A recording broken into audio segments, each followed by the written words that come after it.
Bonjour à toutes et à tous et bienvenue dans l'Hebdo, votre récap de l'actualité de la semaine. Et on commence ce récap avec cette action solidaire menée par le centre social Bulder à Luçon à l'occasion du réveillon de la Saint-Sylvestre. Ce mardi, près de 80 personnes isolées habitant l'agglomération luçonnaise ont pu fêter la nouvelle année grâce à un réveillon solidaire. C'est la deuxième fois que le centre social organisait un tel événement. Donc c'est un repas partagé, tout le monde apporte un plat froid à partager et une boisson. Donc ça peut être un dessert ou des toasts, une quiche. Voilà, donc l'idée c'est que ce soit un buffet froid et que tout le monde puisse participer selon ses moyens. J'ai reçu beaucoup de témoignages très touchants cette année de personnes qui n'ont pas fêté le réveillon pendant plusieurs années, qui sont vraiment heureux de pouvoir être là demain soir et de savoir qu'il va y avoir de la bienveillance et qu'ils vont pouvoir faire des rencontres. Mais pour le Nouvel An solidaire, à ma connaissance, il n'y en a pas d'autres. Et je pense que c'est un besoin au vu des inscriptions et des... Voilà, je suis obligée de malheureusement refuser des inscriptions à ce jour parce qu'il y a trop de demandes. Pour moi, c'est important de pouvoir partager ce moment, plus avec des personnes qui n'ont pas l'occasion de participer à des réveillons. Pour moi, c'est important. On se rend compte que ça correspond à des besoins. Il y a beaucoup de personnes qui sont seules, des familles qui sont seules, et c'est l'occasion pour elles de se retrouver pour passer un bon moment de fête. Eux sont serruriers, dépanneurs ou encore aides-soignants et ils ont passé la soirée du réveillon de l'an au travail, seuls ou entre collègues, prêts à intervenir à chaque instant pour faire de cette Saint-Sylvestre une fête réussie pour chacun d'entre nous. Alors comment se sont-ils préparés avant cette soirée du 31 décembre? Réponse dans ce reportage signé Simon Philippot. Dans cette société de dépannage automobile, Anthony se prépare à prendre son service pour la nuit du Nouvel An. Une permanence que lui, comme ses collègues, apprécient car l'esprit de fête rend souvent les personnes un peu plus sympathiques que le reste de l'année. Ils prennent vraiment les choses vraiment très très calmement, posées, dans le sens où ça dépend. Il y en a certains qui veulent vraiment se presser parce qu'il y a le repas, il y a la famille qui doit repartir plus tôt. Mais j'ai principalement et majoritairement ce que des gens... qui sont très très heureux d'être dépannés des fois. Et même mon propre patron, en fait, lui, il se battait pour vraiment faire les Nouvel An. Parce que c'est vraiment particulier, c'est une ambiance, comme je l'ai dit depuis tout à l'heure, qui est très très posée et calme. Angel, lui, est serrurier et sera également sur le pont cette nuit pour porter assistance. C'est aussi cet esprit particulier du réveillon qui lui plaît, même si certaines missions sont plus difficiles que d'autres. Tout dépend ce que c'est pour une ouverture de porte, souvent ils sont assez cool. Donc moi du coup c'est ce qui m'est arrivé là le 25. Donc le client, j'ai ouvert la porte, il était content, il m'a même proposé si je voulais boire quelque chose. Mais après si c'est par exemple suite à un cambriolage, des choses comme ça, ils sont plus stressés, ils sont quand même contents qu'on vienne et qu'on sécurise, on les rassure et puis on trouve des solutions derrière pour pas que ça se reproduise. À la maternité du centre hospitalier départemental, les équipes sont également prêtes pour cette nuit et quelques douceurs sont prévues pour célébrer le passage en 2025. Tous les services du pôle s'organisent et la nuit de Noël et la nuit du 31 pour organiser un petit réveillon. En fait, l'idée, c'est d'être vraiment très professionnel, d'être concentré, mais également d'avoir un peu de convivialité dans cette nuit qui est un petit peu particulière. Donc généralement, ils vont se faire une petite table un peu festive, avec des mets un petit peu plus choisis, et puis pour donner un petit peu de couleur à cette nuit singulière. Qu'ils soient membres des forces de l'ordre, pompiers, médecins, infirmiers, dépanneurs, serruriers ou encore plombiers, ils font tous l'impasse sur les festivités du réveillon pour vous permettre de passer les meilleures fêtes possibles. Et certains d'entre vous ont peut-être pris le volant mardi soir tard dans la nuit après avoir fêté le réveillon de la nouvelle année chez des amis ou dans la famille. Et sur la route du retour, vous avez peut-être été contrôlé par les gendarmes ou la police pour souffler dans l'éthylotest. La préfecture l'avait annoncé, les différents contrôles ont été renforcés pendant la période des fêtes avec pas moins de 18 retraits de permis sur la simple nuit du réveillon. Ce qu'il faut souligner, c'est peut-être un aspect positif, c'est que finalement, c'est ce que me disent les gendarmes et policiers qui ont fait les contrôles dans la nuit de la Saint-Sylvestre, et je suis allé sur l'un de ces contrôles, c'est qu'on constate qu'il y a quand même moins de conducteurs qui conduisent sous l'état d'alcoolémie, parce qu'il y a quand même un grand nombre de contrôles. Hein. Je vous ai dit, il y avait quand même 28 contrôles d'alcoolémie, mais sur tous les contrôles, c'est quand même une faible part. Donc ça veut dire que là, il y a une prise de conscience, il faut le souligner.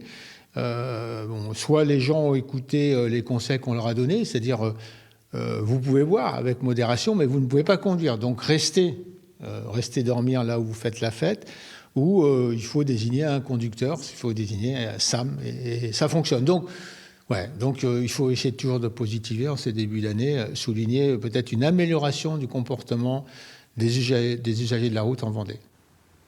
Depuis mercredi et le passage à la nouvelle année, vous avez peut-être déjà été informé de quelques évolutions dans votre vie quotidienne, augmentation ou baisse de vos impôts, nouveaux tarifs de certains produits ou encore entrée en vigueur de certaines lois. Pour y voir plus clair, Simon Philippot vous explique ce qui va changer en 2025, une année un peu particulière. Effectivement, c'est un petit peu particulier en raison de la censure du gouvernement de Michel Barnier. La loi de finances pour 2025 n'a pas pu être adoptée et cela a des conséquences. D'abord sur les retraites. Celles-ci sont revalorisées de 2,2% à hauteur de l'inflation. La revalorisation prévue initialement dans le budget 2025 de la sécurité sociale était de 0,8%. Mais le budget n'ayant pas été adopté, ce sera donc 2,2%. Plutôt une bonne nouvelle pour les retraités vendéens. Autre conséquence de la crise politique que nous connaissons, les tickets ou cartes restaurants ne peuvent plus être utilisés dans les grandes surfaces depuis aujourd'hui. En effet, la loi le permettant n'a pas été prolongée, mais cela devrait être fait assez rapidement par le gouvernement. Enfin, si vous êtes propriétaire d'un logement meublé et que vous le louez, il y a aussi beaucoup de changements. D'abord, la baisse des abattements fiscaux de 50% pour les biens classés et les chambres d'hôtes et de 30% pour les biens non classés. Les communes ont également désormais plus de pouvoir pour réguler la location en mettant par exemple en place des quotas ou des zones interdites pour les logements locatifs dans leur plan d'urbanisme. Toujours dans cette même catégorie, des logements, ceux classés G au diagnostic de performance énergétique sont désormais interdits à la location meublée et non meublée.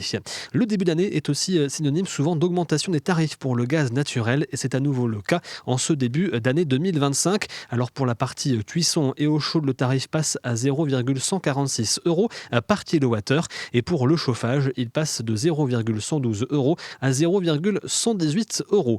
Autre augmentation, celui du prix du paquet de cigarettes. Une hausse qui diffère selon les fabricants et les produits. Elle pourra aller jusqu'à 1 € de plus pour un paquet de 20 cigarettes. La majorité des paquets passeront ainsi la barre des 12,50 €. Les cigares, le tabac à chauffer et les paquets de tabac roulé sont également concernés. Et puis, dernière augmentation, celui des tarifs postaux, puisque la Poste va revaloriser l'ensemble de ses tarifs de 6,8% en moyenne. À titre d'exemple, le timbre lettre verte augmente de 10 centimes à 1,39 €.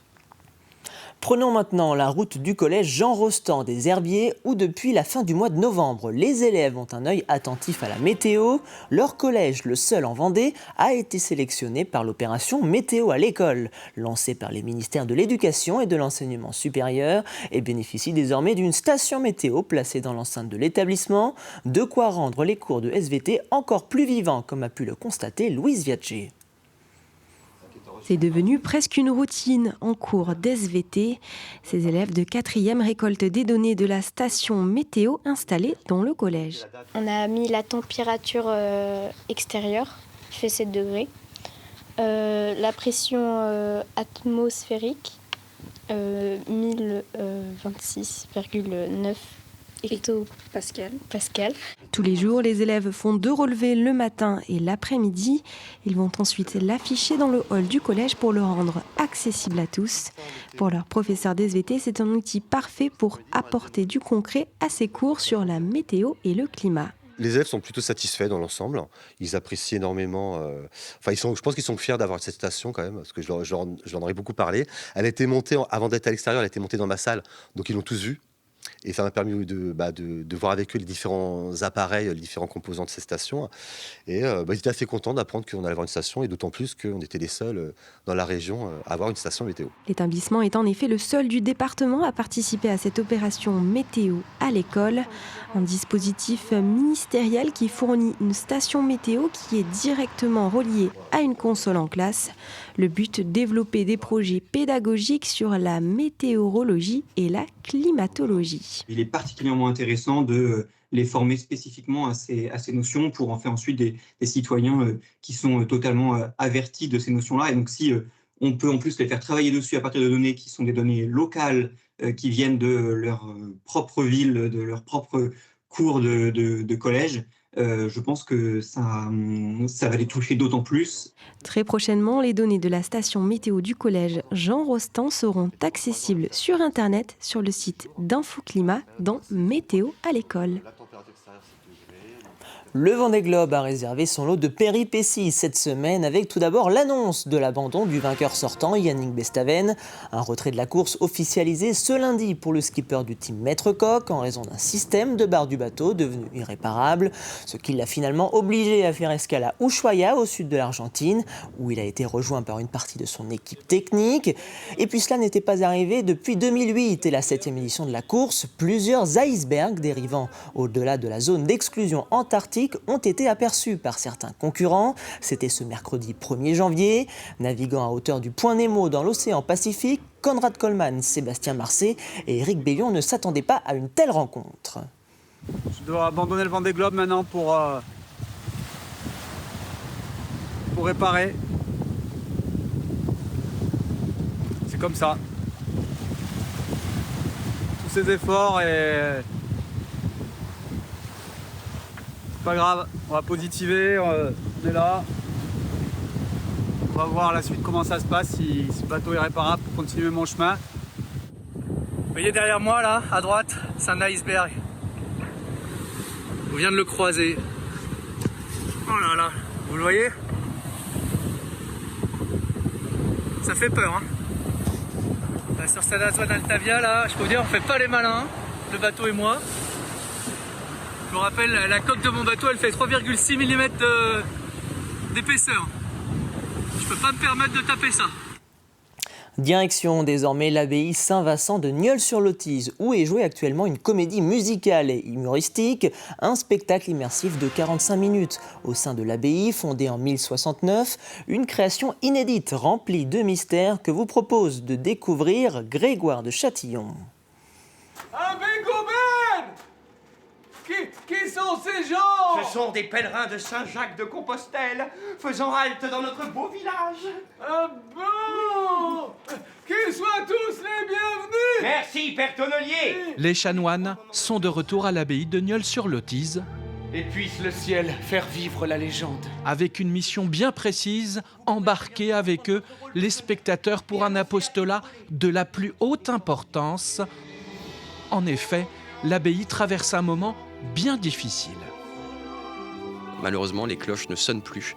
Les cloches ne sonnent plus du tout et bien, les gens sont invités à nous aider dans cette mission pour réveiller le tintinabulum et annoncer le retour des cloches. Un peu de courage, rappelez-vous, il nous reste seulement que 2 clochettes à trouver. Oui. Nos voisins doivent s'inquiéter. Le public va alors suivre et vivre une aventure rocambolesque au plus près des 5 abbés dans ce spectacle mobile et immersif, Mystère à Nieul. J'ai apprécié la qualité autant du jeu des acteurs que des décors, des chansons, des costumes, l'interaction entre le public et les comédiens. J'ai adoré, on est immergé directement. L'ambiance au top et franchement les comédiens chantent super bien. Le son, les chants, tout était superbe. Je pense que le lieu fait en sorte qu'il y a une sonorisation magnifique. Oui, c'est l'amour infini. Écoutez, vous entendez? Les cloches, elles sonnent. Venez, vous pouvez vous lever. Venez, c'est un miracle. Mystère à Nieul, une nouvelle création originale signée Jacques Ravelot du Parc, une mise en scène avec à nouveau cette bonne idée de mêler l'art du spectacle avec le patrimoine.